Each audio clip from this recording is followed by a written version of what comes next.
우리 연애할 때 연애 많이 해보셨잖아요. 연애할 때 남자들을 곤란하게 하는 질문이 있습니다. 무엇일까요?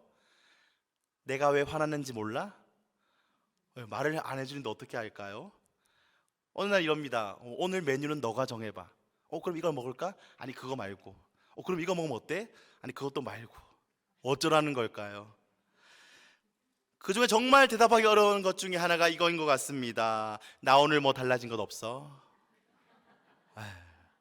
막 머리를 많이 바꾸거나 막 옷을 새로 샀거나 하면 당연히 알죠. 그런데 정말 조금 바뀌었는데요. 나 오늘 뭐 달라진 것 없어? 못 맞히면 어떨까요? 분위기가 싸해지죠. 잘 알아볼 수 있다면 좋을 텐데요. 많은 남자들은 이걸 잘 알아보지 못하는 것 같습니다. 캐치하지 못한다고 해요? 제 이야기는 아닙니다. 네. 애초에 관심사가 다른 것이죠. 보는 것이 다릅니다. 애초에 많이 다른 것이 남자와 여자입니다. 그런데 그것을 애정과 연관 지으면서 죄인으로 만드는 걸까요? 왜? 이해할 수가 없습니다. 남자 입장에서는요, 속이 터질 수밖에 없죠.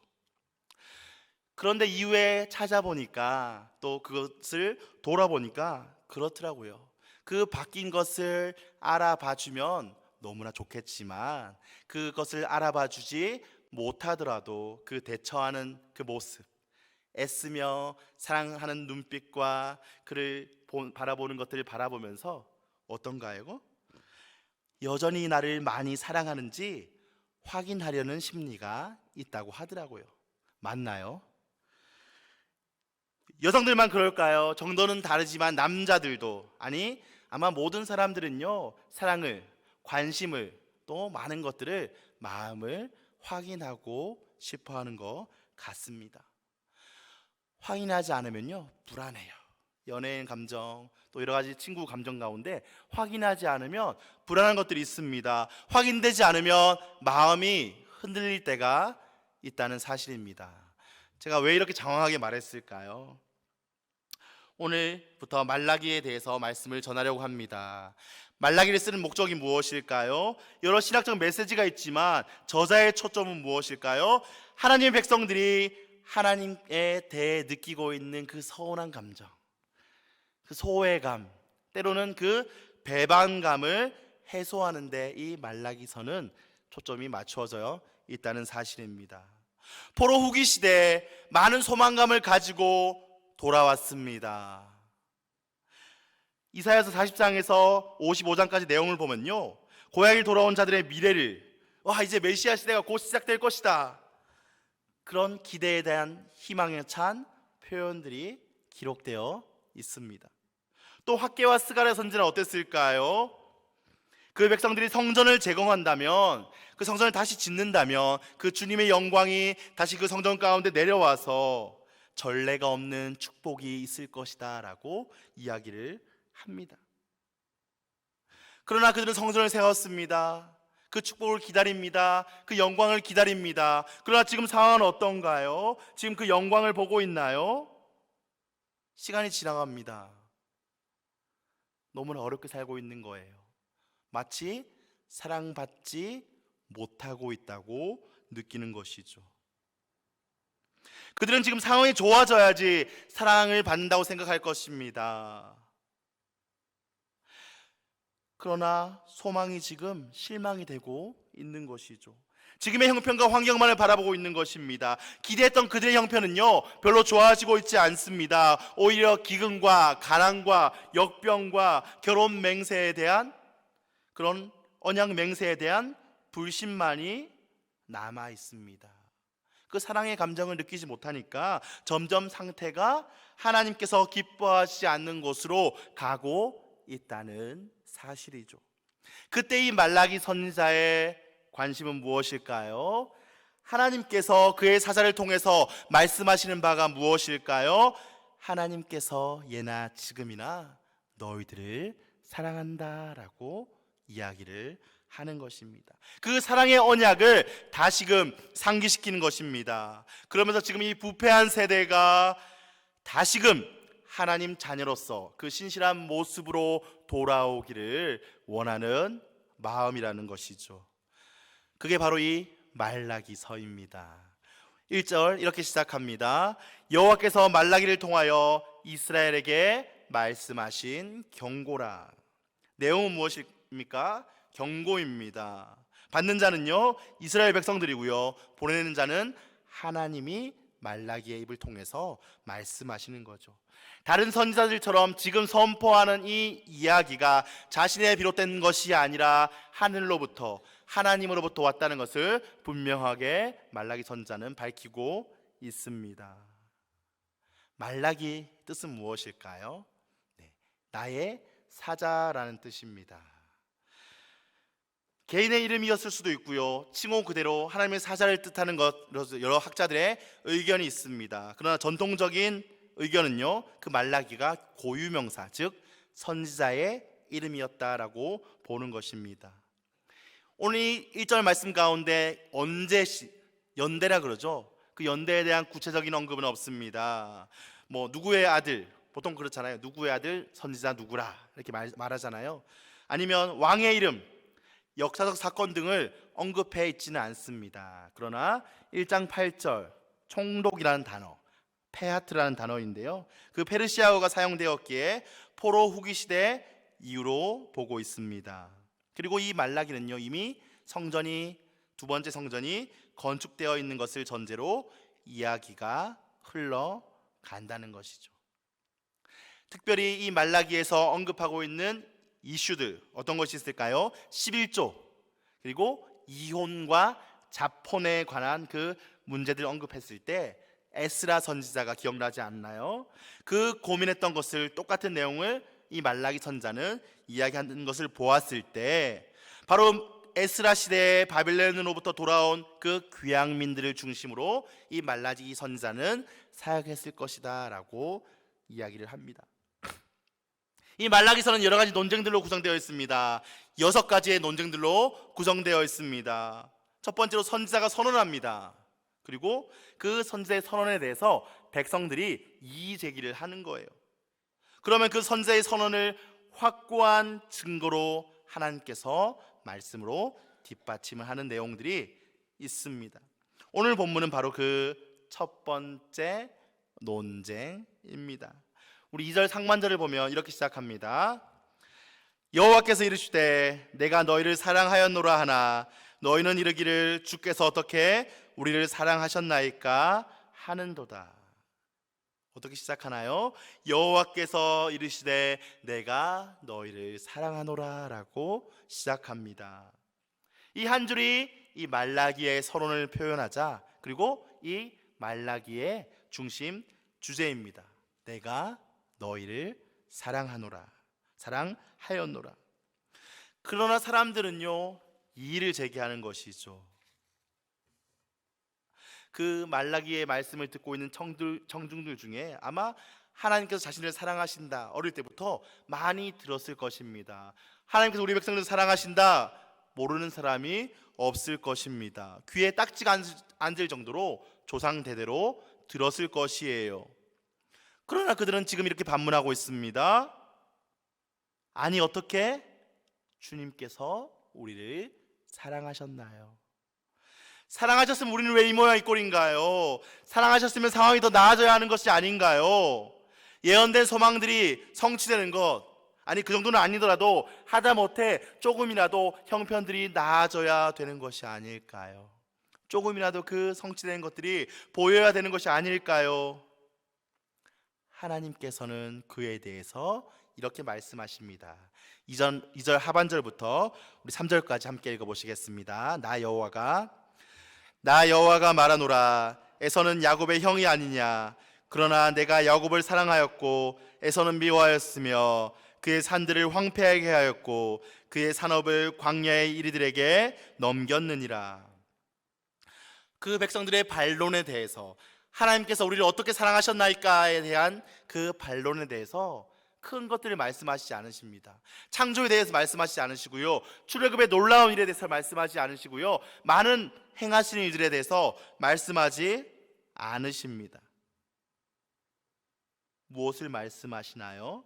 쌍둥이 이야기입니다. 에서와 야곱의 이야기를 그 증거로 제시합니다. 야곱을 사랑하였다 그랬습니다. 에서는 미워하였다라고 기록되어 있습니다. 구약에서는요, 이런 대조, 사랑, 미움, 이런 대조들이 많이 사용하고 있습니다. 그저 정서적인 감정뿐 아니라 동맹군, 적군, 선인, 악인, 그것처럼 정치적이고 종교적인 것을 포함하여서 많이 대조를 사용합니다.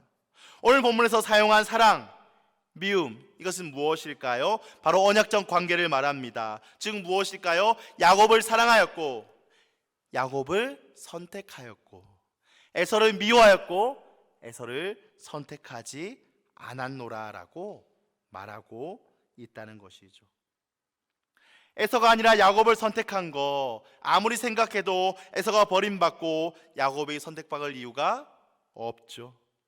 그러나 하나님께서는 어떻게 하시나요? 모태에서부터 그 야곱을 선택하십니다. 아브라함 언약의 상속자로 삼으시죠. 바로 은혜입니다. 그것을 기억하라고 하시는 것입니다. 너희가 야곱이다. 내가 선택한 백성, 이스라엘 백성, 너희가 야곱이다. 에돔은요, 선택받지 못한 에서의 후손인 것이죠. 그리고 성경은 그 에돔을 들어서 이스라엘과 적대적인 모든 나라를 뜻하고 있습니다. 에돔이 누구죠? 형제 나라 아닐까요? 그러나 특별히 이스라엘과 에돔 사이에는요, 형제 나라지만 반감이 많습니다. 우리 오바댜 1장 1절 말씀을 함께 읽어보시겠습니다. 오바댜 1장 1절입니다. 내가 멀리 섰던 날 곧 이방인이 그의 재물을 빼앗아 가며 외국인이 그의 성문에 들어가서 예루살렘에 얻기 위하여 제비 뽑던 날에 너도 그들 중 한 사람 같았느니라. 에돔은 이 말씀뿐만 아니라 구약의 많은 성경에서 예언들 속에서 큰 비난을 받습니다. 특별히 이사야 34장을 보면요, 유다의 원수의 상징으로까지 기록하고 있습니다. 특별히 하나님의 진노가 임할 그 악의 영역, 그 악의 소굴을 상징하는 전형적인 의미로 이 에돔이라는 단어를 사용하고 있습니다. 이 에돔의 비참한 운명은요, 세상 사람들의, 세상 나라들의 그 운명이 누구에게 있다고 말해주나요? 우리 3절 하반절과 4절 함께 읽어보시겠습니다. 그의 산들을 황폐하게 하였고 그의 산업을 광야의 이리들에게 넘겼느니라. 에돔이 말하기를 우리가 무너뜨림을 당하였으나 황폐된 곳을 다시 쌓으리라 하거니와 나 만군의 여호와는 이르노라. 그들은 쌓을지라도 나는 헐리라. 사람들이 그들을 일컬어 악한 지역이라 할 것이요 여호와의 영원한 진노를 받은 백성이라 할 것이며. 누구 손에 있나요? 하나님께서 이렇게 하실 것이라고 기록하고 있습니다. 아마 그 유다가 바벨론의 손에 멸망했을 때 누가 다시 축복 가운데 유다로 그렇게 돌아올 수 있을 것이라고 예견하였을까요?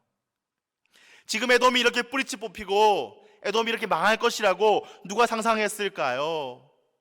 그들이 다시 쌓으려고 해도 누가 헌다고 하셨나요? 하나님께서 헌다고 하셨습니다. 누가 하셨나요? 하나님께서 하신다는 사실이죠. 그 하나님께서 에돔에 대해서 3절과 4절에 대한 내용들을, 그 약속을 실현할 것이다 라고 말씀하고 있습니다. 믿지 않는 자들이, 악한 자들이 아무리 발버둥을 치더라도 다시 쌓을지라도 나 여호와가 하나님께서 헌다는 것입니다. 여호와의 날에 그 악을 위한 영역을 만드는 자들을 심판할 것을 이야기를 하시죠. 이 땅 가운데 아무리 잘 나가고 아무리 좋은 환경을 만들려고 애쓸지라도 무엇일까요? 주님의 자녀가 되지 않는다면, 주님의 그 선택 가운데 들어가지 않는다면요, 주님께서 헐 것이고 주님께서 진노의 자녀로, 진노의 백성으로 내버려 두신다고 말씀하는 것입니다. 그리고 이것을 보며, 이 사실을 보고 하나님께서 이스라엘뿐만 아니라 온 우주의 하나님으로 사람들은 알 것이다 라고 말씀하시죠. 우리 5절 말씀입니다. 너희는 눈으로 보고 이르기를 여호와께서는 이스라엘 지역 밖에서도 크시다 하니라. 예전에 설교 중에 한번 언급한 친구들이 있습니다. 울산 사는 친구들인데요, 초등학교, 중학교, 고등학교, 대학교까지 같이 나온 동창들입니다. 그 친구들이 예전에 저에게 물어봤어요. 제가 열심히 교회를 어릴 때부터 다녔거든요. 야, 철진아, 그 외국신 말고 차라리 신을 섬길 거면 토종신, 홈그라운드 좋지 않아? 야, 토종신 섬기는 게 더 어때? 라고 물어보더라고요. 사람들은 하나님을 그저 한 나라에 내려오는 그 나라만을 위한 고유 신으로 보는 경향이 있습니다. 꽤 많은 것 같아요. 그러나 성경은 끊임없이 강조하죠. 여호와는 온 세상의 창조주이시고 온 세상의 통치자시라고 강조합니다. 이 선지자도 그 말을 하고 있습니다. 이스라엘은 상처를 입고 비틀거리지만 여전히 존재하고 있다는 거예요. 에돔은 어떤가요? 영구적으로 망한다는 것입니다. 쌍둥이로부터 유래한 두 나라의 운명이 대조되는 것이죠. 선지자는요, 이러한 사실을 그저 우연, 그저 역사가 흘러가다 보니까 어쩌다 된 것으로 볼 것이 아니라 에돔이 망하고 이스라엘이 아직도 존재하는 거, 바로 하나님께서 야곱을 사랑하고 선택하셨기 때문이라고 말하고 있는 것이죠. 그것 외에 사랑하는 게 이유가 더 필요해, 증거가 더 필요해 라고 말씀하고 있습니다.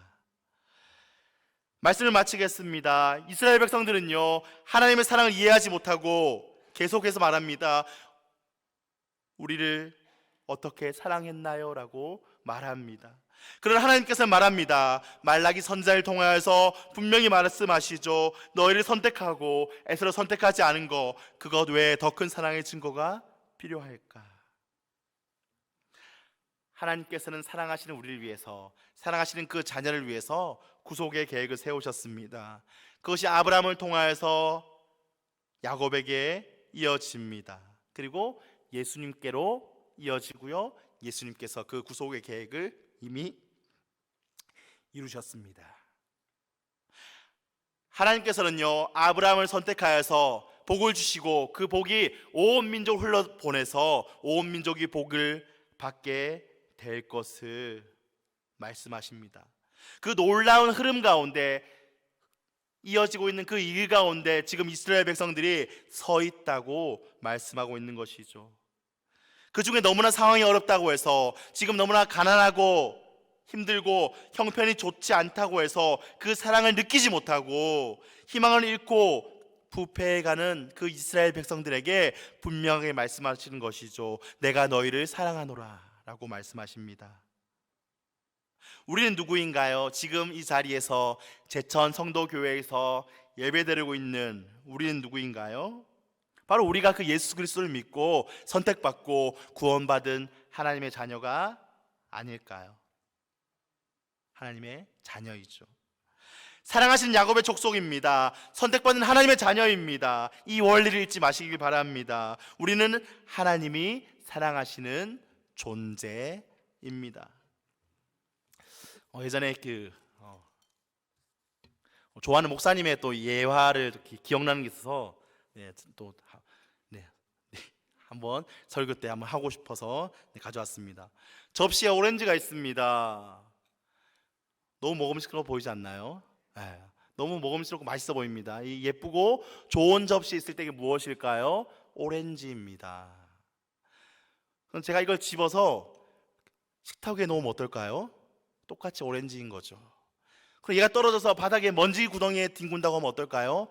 그래도 오렌지입니다. 그 오렌지를 주워서 쓰레기통에, 아니 음식물 쓰레기통에 버린다고도, 그 더러운 곳에, 그 좋지 않은 곳에 간다고 해도 얘는 무엇인가요? 그래도 오렌지라는 것이죠.